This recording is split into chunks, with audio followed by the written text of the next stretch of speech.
ये जो नैतिक जिम्मेदारी है उससे थोड़ी ना पीछे हट सकते हैं। शोएब सिद्दीकी जी, आपको आवाज मिल रही है? जी हाँ, मिल रही है। ठीक है, आचार्य अरुण कृष्ण भी हमारे जी साथ जुड़ बताएं। गए हैं। शोएब सिद्दीकी जी, जरा ये बताइएगा इस पूरे मामले का कानूनी पहलू क्या है? सुन तो बहुत लिया इमरान खोखर जी से, जरा आप बताइए।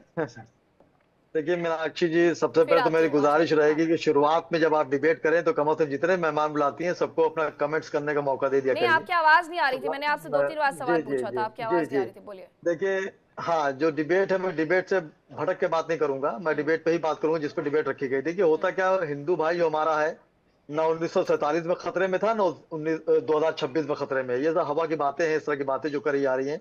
आप ये बताइए, वहां पे जो हिंदू भाइयों ने लिख दिया है कि मकान बिकाऊ है, ये उन्होंने अपनी मर्जी से लिखा है, ना कि किसी मुसलमान के दबाव में लिखा हुआ है। और अभी राहुल भाई एक बात कह रहे थे, देखिए मेरे बीच को टोकेगा नहीं, मैं सुन रहा था इसीलिए मैं अपनी सफाई दे रहा हूँ बात आपको।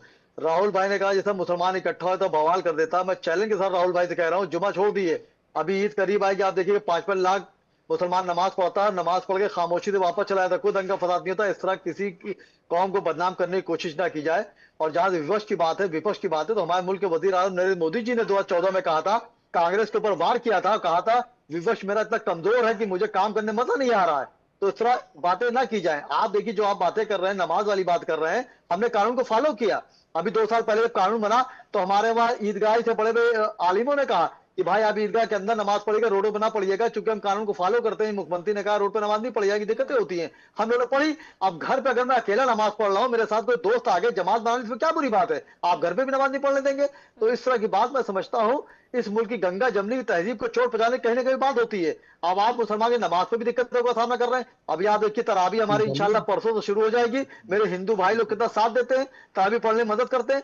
तो ये इस तरह की गंगा जमनी की तहजीब जो है, और यहाँ पर जो चल रहा है, इसको मिटाने की कोशिश ना की जाए। हाँ, अगर किसी पर जुल्म किया जा रहा है, कोई भी समुदाय का हो, चाहे हिंदू भाई हो चाहे मुसलमान भाई हो, अगर उसको मजबूरी में घर बेचना पड़ रहा है तो उसके साथ हम भी आपके साथ हैं, हुकूमत भी आपके साथ है, उस पर एक्शन लिया जाएगा। लेकिन कम से कम उन्होंने अगर ये लिखा है मकान बिकाऊ है, तो मकान कई तरह से बिकाऊ होते हैं। हो सकता है मुझे मकान पसंद ना हो, या हो सकता है मुझे अच्छा मकान 200 मिल ना लोगों हो, के साथ या मुझे थोड़ी अच्छे ऐसा हो दाम मिल रहे सकता हो। है शोएब जी। जी 200 लोगों के जी। साथ थोड़ी ऐसा हो सकता है कि मकान पसंद ना हो।